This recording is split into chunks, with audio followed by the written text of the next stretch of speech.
Heavenly Father, kami ay pumupunta sa harap ng iyong trono ng biyaya ngayon na may katapangan at pagtitiwala. Batid na dinirinig mo kami kapag kami ay nananalangin ayon sa iyong kalooban. Nagpapasalamat kami sa iyo para sa pribilehiyo at kapangyarihan ng panalangin na nagbibigay sa amin ng access sa iyong presensya at provision.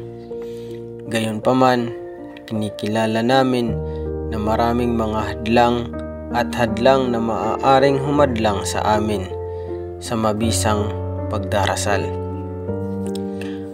Ang kaaway ng aming mga kaluluwa ay walang ibang ibig kundi ang makaabala, magpahina ng loob at idiskarel kami sa paghahanap sa iyong mukha.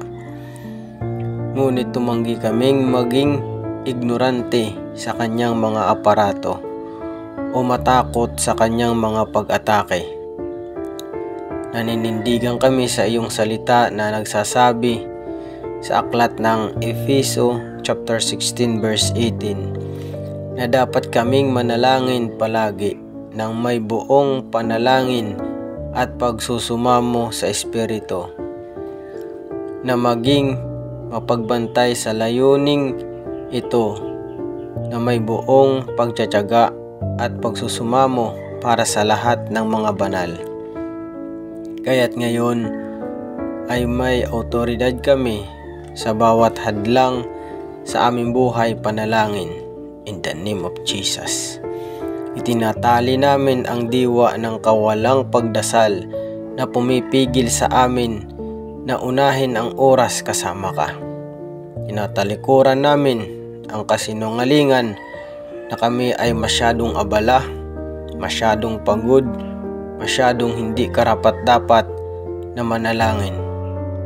Isinasamo namin ang dugo ni Jesus sa aming isipan, pagsira sa anumang kuta ng takot, pagdududa, kawalan ng paniniwala o paratang na hadlang sa aming pananampalataya. Ipinapahayag namin na ang aming mga isip ay nababago sa pamamagitan ng paghuhugas ng iyong salita, at binibihag namin ang bawat pag-iisip sa pagsunod kay Kristo ayon sa 2 Corinthians chapter 10 verse 5. Kami rin ay nagsusumamo sa dugo ni Jesus sa aming mga katawan, na humihiling sa iyo na pagalingin ang anumang pisikal na karamdaman o sakit na pumipigil sa amin na manalangin ng taimtim. Ipinapahayag namin na sa pamamagitan ng mga latay ni Jesus, kami ay gumaling at gumaling ayon sa Isaiah chapter 53 verse 5. Hinihiling namin sa iyo na patawarin kami sa anumang kasalanan o kompromiso na makahahadlang sa aming mga panalangin.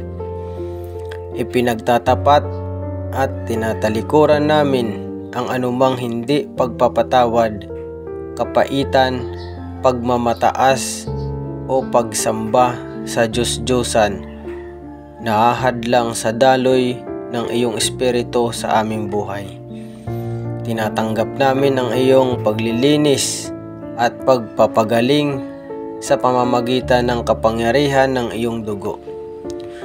Lumalaban din kami sa anumang pagsalungat ng demonyo o panghihimasok sa espiritual na kaharian na hahadlang sa aming mga panalangin. Itinatali namin ang bawat pamunuan, kapangyarihan, pinuno ng kadiliman at espiritual na kasamaan sa matataas na lugar. Nasasalungat sa iyong kalooban na gawin sa lupa gaya sa langit.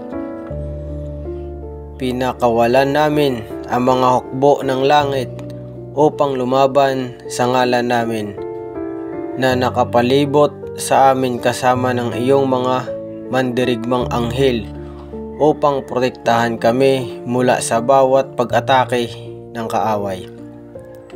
Ipinapahayag namin na walang sandata na nabuo laban sa amin ay uunlad, at bawat dila na bumabangon laban sa amin sa paghatol ay amin hahatulan, ayon sa Isaiah chapter 54 verse 7. Lord, hinihiling namin sa iyo na punuin mo kami ng sariwa ng iyong banal na espiritu.